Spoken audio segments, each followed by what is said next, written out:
Italian Pie is proud to support WYES and this episode of Wall Street Wrap-Up, and to promote the importance of financial literacy and education.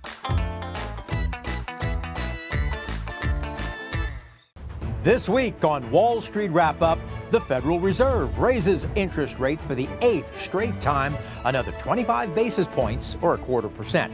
What will that mean for your credit cards and home mortgages? January's jobs report shows explosive growth in the economy and the lowest unemployment since 1969. Wall Street took the news and bought back a lot of the same stocks they were selling off in 2022. Can they make up their mind? I'm Andre Laborde. We've got these stories and more. It's Friday. That means it's time for Wall Street Wrap-Up.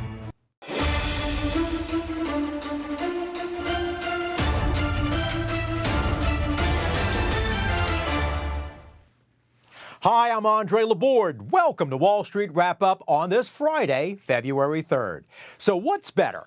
A stronger economy, low unemployment, and higher interest rates, but inflation, or a slower economy, higher unemployment, less inflation, and lower interest rates? Well, that's above my pay grade, but that's what the Federal Reserve will have to tackle after this week's jobs report and stock market rally.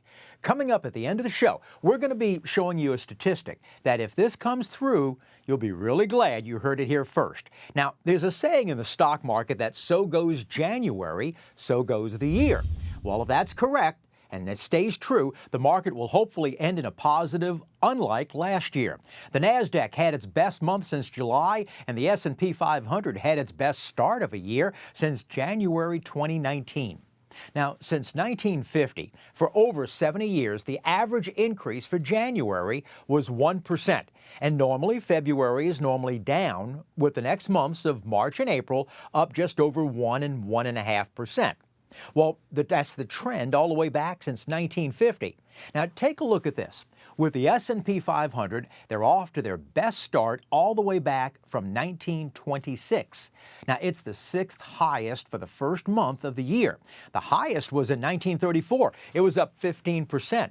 But in 23, this year, we're at number 6 as the best since 1926.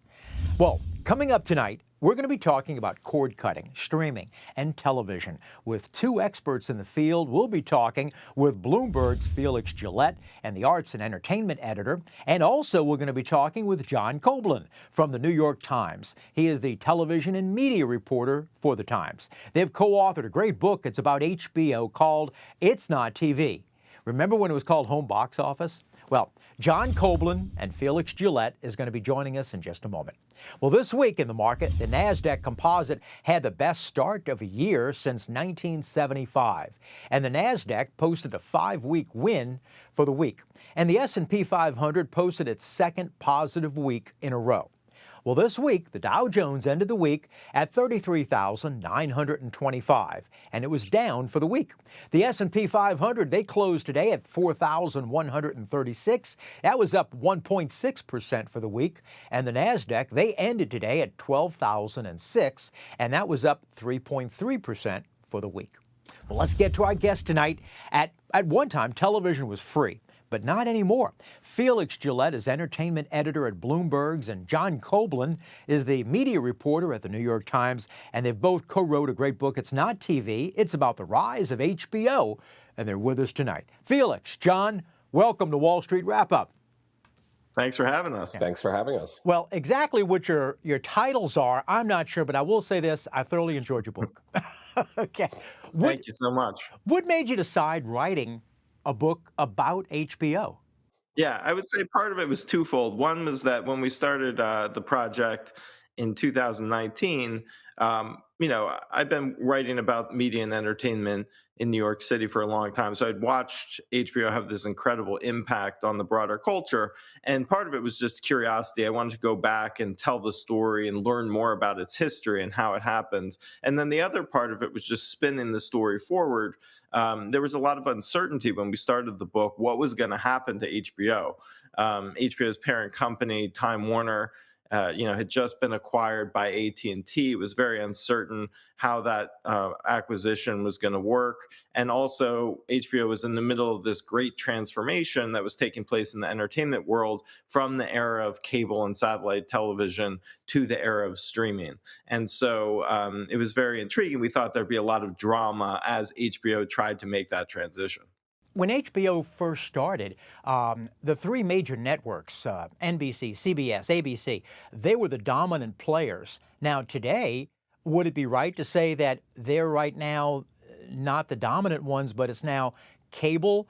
And would it even be more proper to say streaming and cord cutting? Yes, completely. I mean, sort of putting television over the internet, that has been ascendant for the last 7, 8, 9 years. And as that has happened, the ratings for the broadcast networks, the big three broadcast networks, have gone really downhill. And that also includes the cable networks as well, to the point where there are plenty of cable networks that were making original content a few years ago, like TBS and TNT, and they're not really going to be doing it going forward. So all the media world, all the investment is going into the streaming products at this point.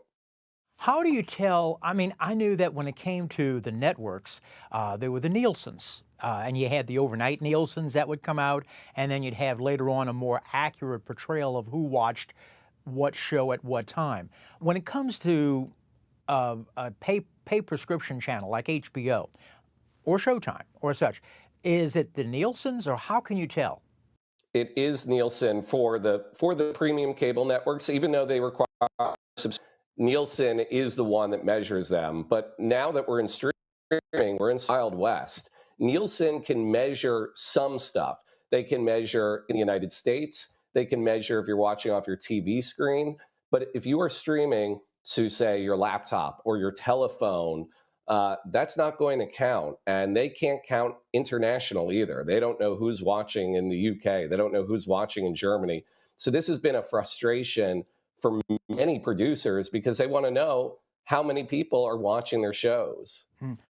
Well, when it comes to producers, and I'm assuming also directors and maybe even actors, those in front of the camera, when you work for network, you had the larger audience, but you had more notes and more restrictions because it's commercial. Now, when you're talking about a subscription model like an HBO, is it more advantageous to work for a company that has less oversight like HBO, but also you have less restrictions? Yeah, I think that the fact that HBO didn't have advertisements was hugely important to the network's evolution.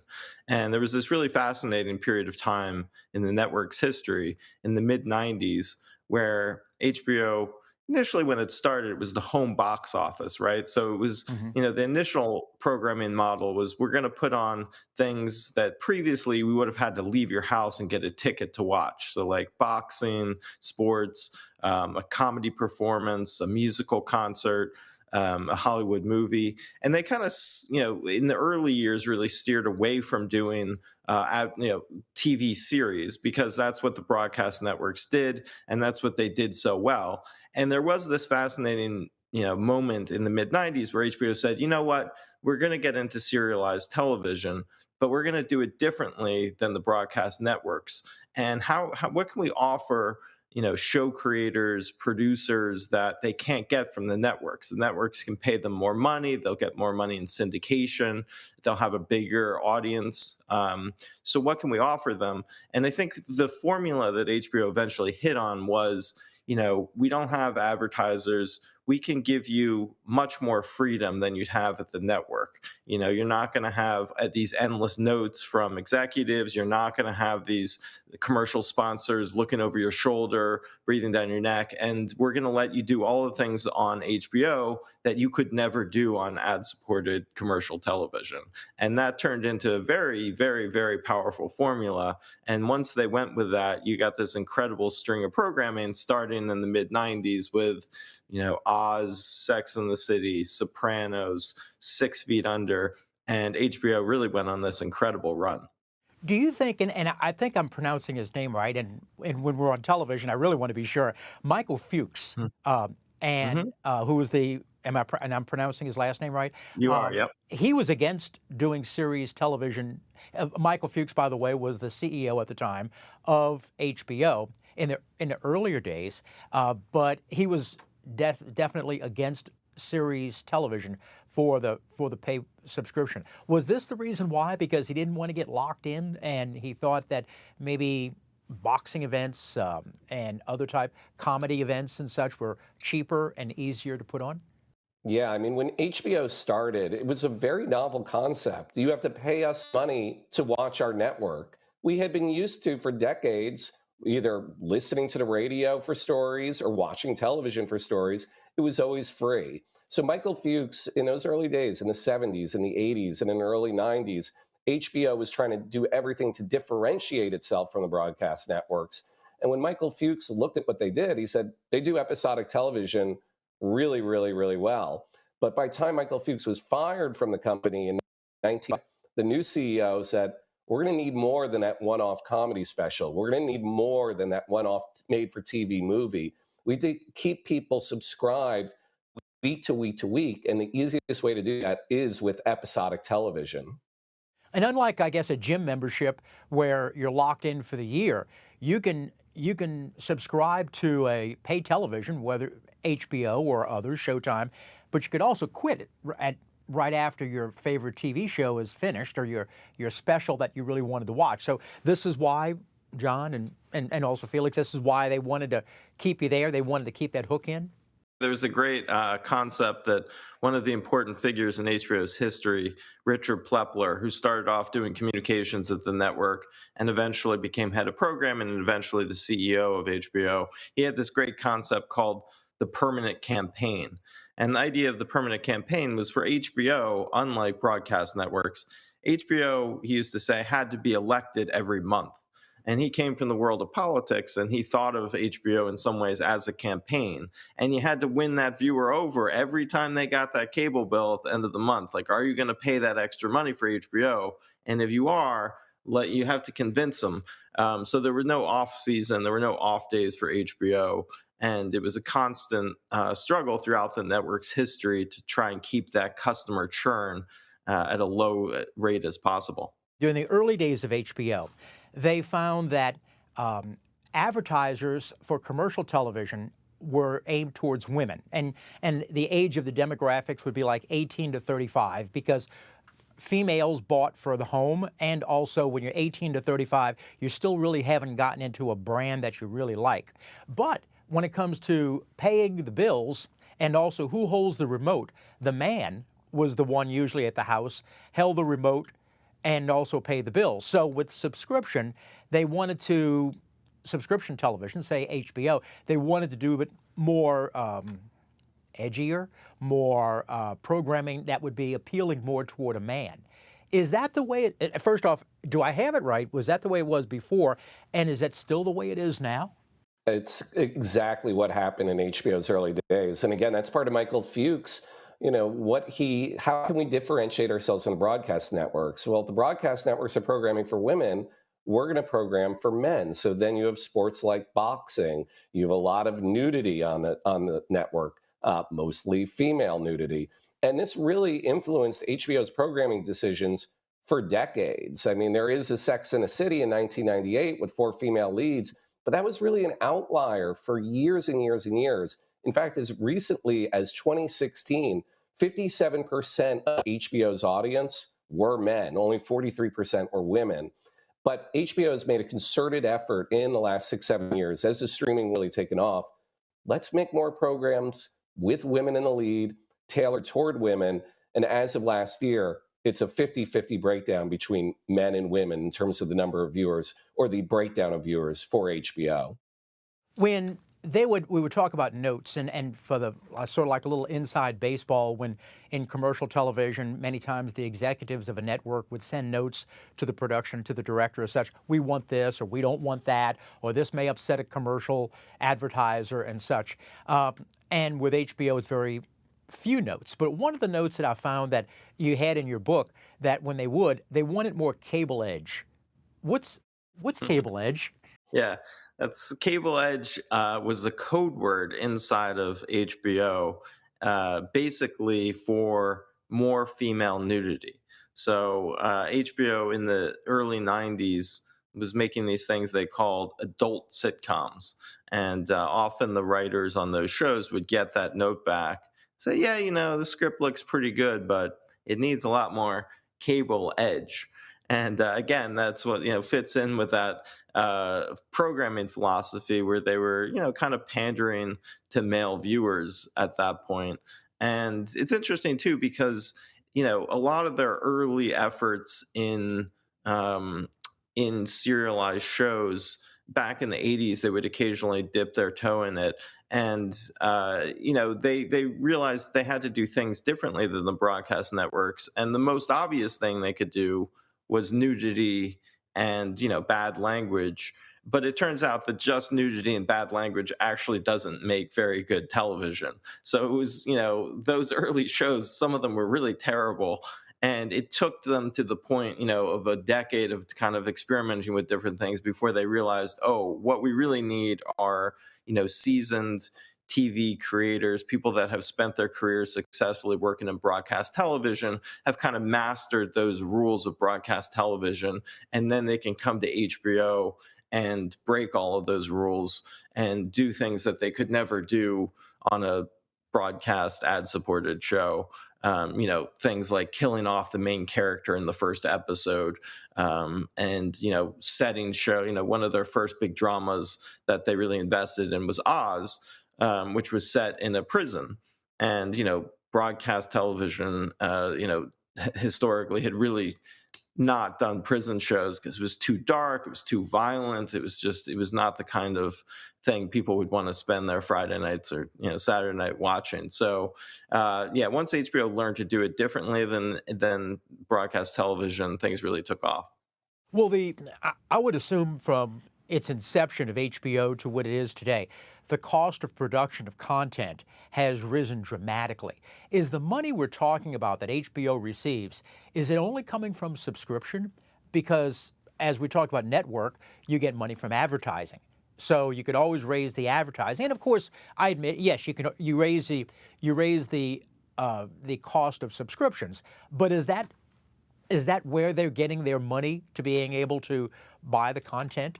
Yeah, that's the core constituency. This is why that subscriber count matters so much to HBO, as well as all of HBO's competitors, especially in streaming. It's funny, if we're talking about HBO sort of pioneered paying for a television network, here we are 5 decades after it was born, and now every media company, they are obsessed with something called churn, making sure that they don't lose subscribers. And if they do, how do we replace those subscribers? So there are other sales. HBO benefited greatly in the early 2000s from DVD sales, but subscription counts and the amount of money you're earning from each subscriber is really, really significant to HBO and to all of its competitors.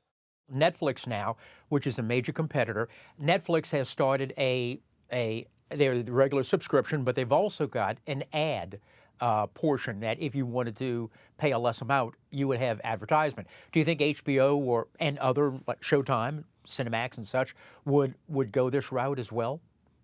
Yes, they've actually gone that route. Since last year, HBO Max, HBO's streaming service, they've had an ad tier just like Netflix. Disney, they didn't do Disney Plus. They didn't do ads initially. They just introduced it last month.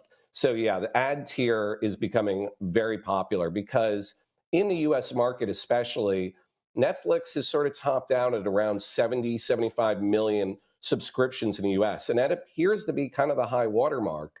So if there are a lot more than 70, 75 million people in this country, how do we appeal to them? Introduce a cheaper ad tier, and maybe then they'll be interested. Maybe then they will become subscribers.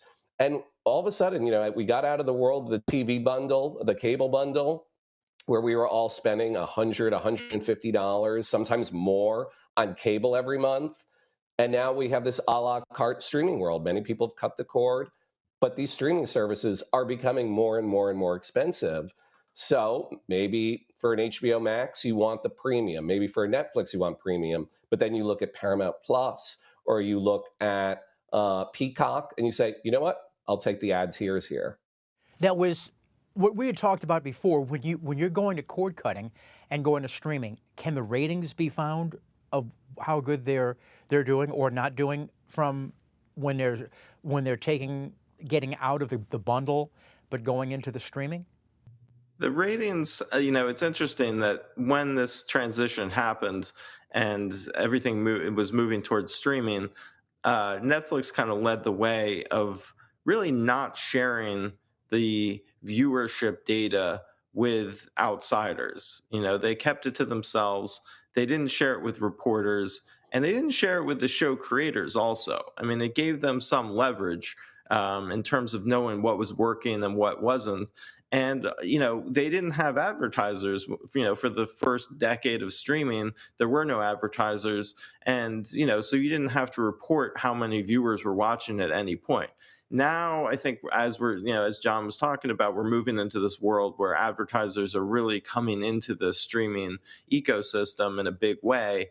Part of the change you're going to see is that Netflix, HBO Max, all these streaming services, if they're going to sell you a lower priced, ad supported programming tier, then they're going to have to measure those audiences much more carefully, and they're going to have to share that audience measurement with those advertisers.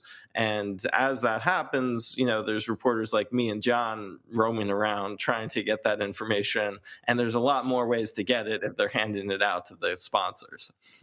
What was surprising to me was that HBO always let the cable companies, the local cable companies, whether it be Comcast, Cox Cable, whatever it may be, they were always the link between the subscriber and HBO. And then when AOL bought Time Warner, it was like David taking over Goliath. They just, I'm assuming, assumed, well, HBO's got all these lists of subscribers. Now we could integrate that into our other areas of AOL and such. What happened? Huge miscalculation by AOL, which in retrospect looks almost comical that they didn't know this ahead of time. But we do have a funny scene in the book where these AOL managers fly in for one of their first meetings with HBO executives after this acquisition took place in 2000. And AOL had kind of sold this huge mega deal, which at that point was the biggest corporate merger and acquisition in the history of American business. They'd sold it to Wall Street. They'd sold it to the public on this idea of synergy. We're going to kind of take the data that we have on the internet. We're going to take the programming that this traditional media company has. We're going to combine those two, and it's going to unleash all of these opportunities for new creative paths, new business opportunities. And, there was this comical moment where the merger had finally gone through, and they show up and they're meeting with the HBO executives, and they say, okay, let's get started. First, we want to know, give us all your data and your customers. And there was kind of like this awkward silence. And the executives at HBO were like, I hate to tell you this, but we don't really actually have any of that information for you, because you're right. They were always a wholesaler. They always, the way the model worked is the cable distributors around the country had the relationship with the customer and not HBO. And it was kind of a colossal mistake. Netflix was just an upstart. In fact, they were doing battle with a company many years ago called Blockbuster. And there was a thought at HBO, look, it's very small. We can offer them $2 billion, which was basically chump change at the time, and for doing it. But what happened when they broached the idea of buying Netflix? Yeah, there was this amazing moment in 2005, 2006, where there was a group of HBO executives on the West Coast that were working on business development, and they were looking at Netflix. And this was the era where Netflix's primary business was sending out DVDs by mail. And you would go to their website, and you would look through all these titles and choose a couple. They'd send them out by the mail.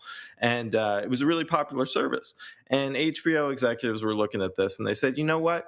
We should go out and buy this little upstart. And we combine Netflix with HBO, we would control another window, another way of reaching customers. We wouldn't have to go through the cable networks. We'd start to establish a direct to consumer relationship for the first time. This would be a nice thing to have in our portfolio. So they drew up a proposal and they put it together. It's a nice, 35-page slide deck.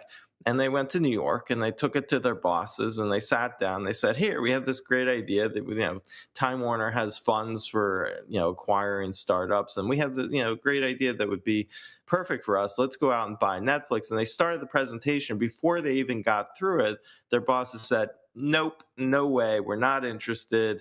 This whole Netflix thing is a flash in the pan. It's going to go away. It's not for us. And they cut them off very quickly. Okay, that's part one of our interview with Felix Gillette, entertainment editor from Bloomberg, and John Koblin, television and media reporter from the New York Times. We're going to be talking with them both next week, part two, for next week about the future of cord cutting and how much longer can cable survive with the growing of streaming services. That's next week, part two. Well, if you've got a question about finance or a comment about the show, love to hear from you. Make it pithy, make it concise, and write us at Andre@wallstreetwrapup.info. Now for a look ahead of market info for next week. But first, what well-known catalog company opened its first store in 1925 on this day in Chicago, Illinois? We've got the answer in just a moment.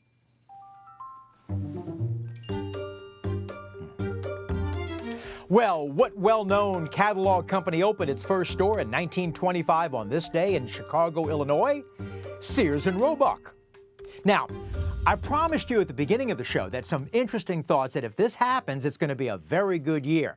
Well, when the market goes up in January after a negative year, it tends to be very good news.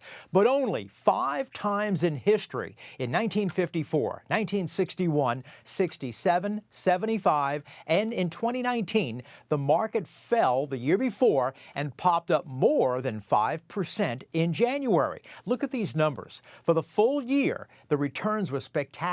So there's a lot of numbers there, but January ended higher. This has only happened 5 times. And in 1954, the full returns were 45%. And the lowest was in 67 when the S&P ended the year just up 20%. Well, I'll tell you December 31st if it was correct. Remember, we repeat the show on Sunday mornings. Best way, though, set your DVR so you'll never miss an episode. And that's our show for this Friday, February 3rd. I hope you enjoyed it. My thanks so much to Felix Gillette and John Koblin for joining us this evening. But as always, it is you we appreciate for allowing us into your homes tonight. Have a great weekend, a fun weekend, and with the ones you love, and a productive week as well. I'll see you next week. Remember, if it's Friday, it's Wall Street Wrap Up. I'm Andre Laborde. And remember, money never sleeps. Good night.